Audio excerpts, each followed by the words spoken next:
Okay, good morning. One of the things that you need to do before you start any drawing is assess the drawing whether or not it's feet and inches or decimals. When you assess that, then you can start your drawing properly because 12 inches does not equate to 12 centimeters. So let's go in and do a new one. Okay. And so now that we have our new drawing set up here, we can look at it. We do not need that. Now that we have our new drawing set up, first thing we need to do, no matter what we do, is we need to come up here and we need to go to the letter A, and we need to go to drawing units or utilities and go to units. Once you've assessed your drawing and see whether or not it's architectural or decimal, you'll come up here. If it's decimal, you leave it the way it is. If it's architectural, you need to definitely go architectural where it's feet and inches. So right now we are doing feet and inches. Sorry, had a cough. Anyway, so here we go. So now our drawing is set up in feet and inches. The next thing you need to do before you do anything else is you need to come over here to annotate. Up here, this annotate here. Do this little arrow here. Because while your drawing units are set up as feet and inches, you need to also set up your drawing as feet and inches. Primary units, right now it says decimals, so if it's in decimals, that would be good.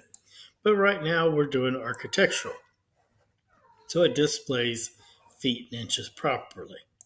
Okay, and then close. One other thing we need to do is before we start any drawing, we need to make sure our helpers are there. So do O snap.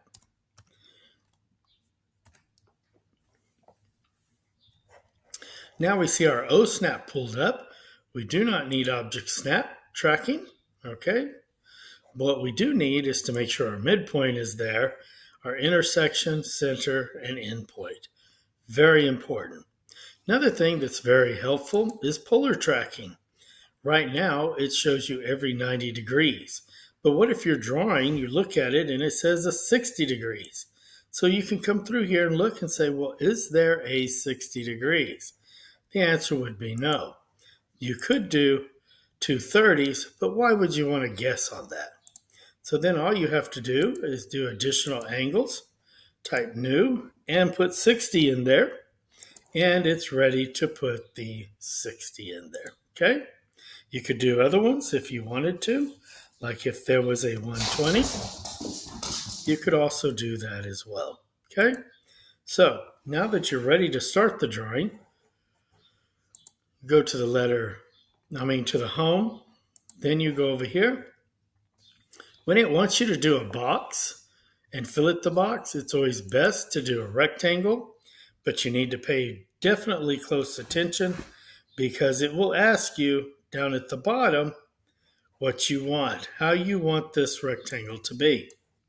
Okay?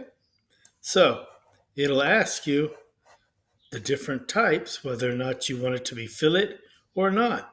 But what we're going to do is when we go to put a rectangle in, you have to start it, and then it has down here dimensions. When you do dimensions, it wants feet and inches.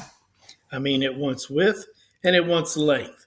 So make sure you put the proper length and width in there.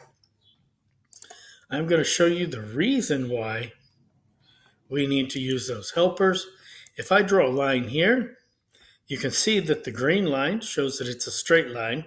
Always make sure you draw straight lines, okay? A diagonal line would show up as broken lines like so.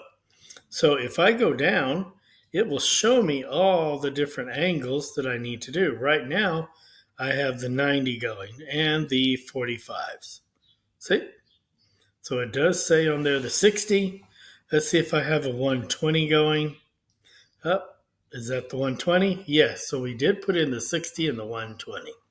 So let's say I draw a line here, and I need another line that shows me at the midpoint of this. Well, if I come over here and I just draw a line, I'm not going to be able to get it. But because I had the midpoint going, I can come over here and it shows it as a triangle. And so now I know that's exactly the midpoint of the line.